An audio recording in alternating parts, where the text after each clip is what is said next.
बिस्मिल्लाहिर्रहमानिर्रहीम। अस्सलाम वालेकुम। तारिक जावेद खोखर एडवोकेट। उम्मीद करता हूँ कि आप सब ठीक होंगे। अल्लाह पाक सब को अपनी हिफ़्ज़ अमान में रखे। बहुत ही अहम वीडियो है जी, बहुत अहम इंफॉर्मेशंस हैं और बहुत ही अहम एक्टिविटी होने जा रही है। इसके ऊपर बात करेंगे। पहले थोड़ा सा बात कर लेते हैं कि जो MQM ने एक पासा पलटा है, मौलाना साहब ने जो एक स्टेटमेंट दी है मौलाना फजलुर रहमान से, उनके ऊपर थोड़ी सी बात कर लेते हैं कि जी देखें जी, मौलाना फजलुर रहमान साहब ने तो आइनी तरमीम, जो मुजव्वज़ा आइनी तरमीम, जो एक रात की तारीकी में बिना किसी को दिखाए हुए कहीं से आया हुआ मुसवदा, उसको जो है पास कराने की कोशिश की जा रही है, क्योंकि ये नून लीग वारदात करती है।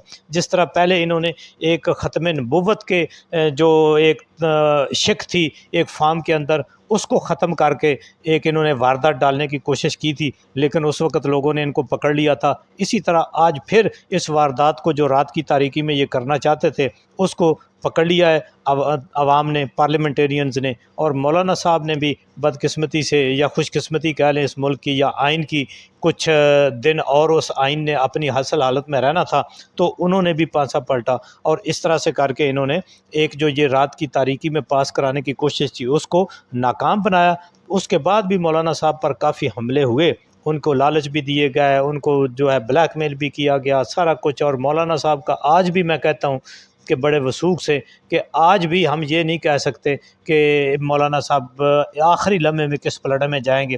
लेकिन बहरहाल एक स्टेटमेंट उनकी आई है जिसमें उन्होंने कहा है कि जी ये जो आइनी तरमीम पास कराने जा रही थी हुकूमत, वो एक आइन के ऊपर हमला था और वो एक डिक्टेटरशिप थी, वो एक मार्शल लॉ था, बल्कि मार्शल लॉ से भी बदतरीन एक चीज़ थी, जिसको जो है बज़ाहिर तो ऐसा लगता है कि मौलाना साहब ने ही नाकाम बनाया, लेकिन PTI की और आवाम का भी बड़ा प्रेशर था, जुडिशरी का भी था।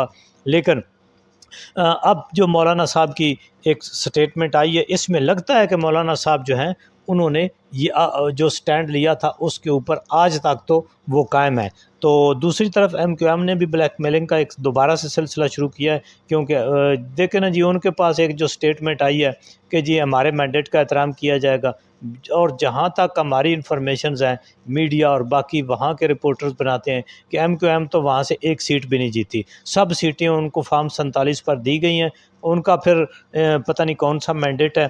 तो अभी वो ये चाहते हैं कि चूँकि एक आइनी तरमीम हुकूमत को जो आई हुई है वो उन्होंने पास करानी है, तो वो चाहते हैं कि इसमें हमें थोड़ा सा कुछ और माल मता दिया जाए, क्योंकि उनका तो जो मामला है वो माल के ऊपर ही आकर ख़त्म होता है। उनको खाने पीने को मिल जाए जिस तरफ, तो उनको धकेला जाए, वो जाना उधर ही उन्होंने होता है। तो अब सूरत हाल बड़ी जो है इन दो पार्टियों की, ये स्टेटमेंट के बाद हम असल बात की तरफ आते हैं। वो है आइनी तरमीम, वो है 63A। वो एक ऐसी तरमीम आज जो जिसको कराने के लिए सारा निज़ाम मैनेज हुआ है। वो उसका मतलब असल में ये है कि ये जो हार्सेस हैं, विनिंग हार्सेस, उनको जिनके ऊपर बेट लगाई जाती है ना हार्सेस के ऊपर, वो एक अलग मौजू है, उनको कैसे ख़रीदा जाए। तो पिछली जो सुप्रीम कोर्ट थी, PTI और इमरान खान की कोशिशों से बिल आखिर इन घोड़ों की, विनिंग हॉर्सेस की ख़रीदो फरोख्त कर और इनके ज़मीरों की जो मंडियाँ लगती थी उनके ऊपर पाबंदी लगी थी। लेकिन ये जो काजी साहब आए हैं, ये समझते हैं कि जी ये मंडी लगना ही इस कौम का मुस्तकबिल है, और ये चूँकि आइन और कानून और अदलिया के निज़ाम को तबाह करने का जो लाइसेंस इन काजी साहब को देकर भेजा है, वो उसके ऊपर हाल में अमल करना चाहते हैं। तो ये थी कि जी 63A में कि अगर कोई MNA अपनी पार्टी हिदायत के मुताबिक किसी और को वोट देता है तो उसकी सीट जाएगी, ये तो कानून में मौजूद था, लेकिन वो उसका वोट काउंट हो जाता था।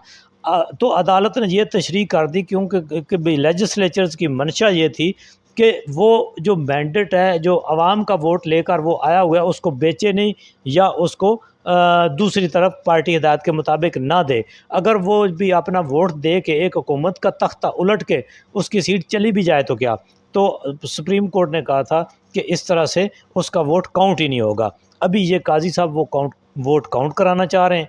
अब देखें इसने में यानी बहुत सारी जो रिव्यू पिटीशंस हैं, बहुत सारी जो अपीलें हैं, बहुत सारे जो केसेस हैं वो नहीं लग रहे।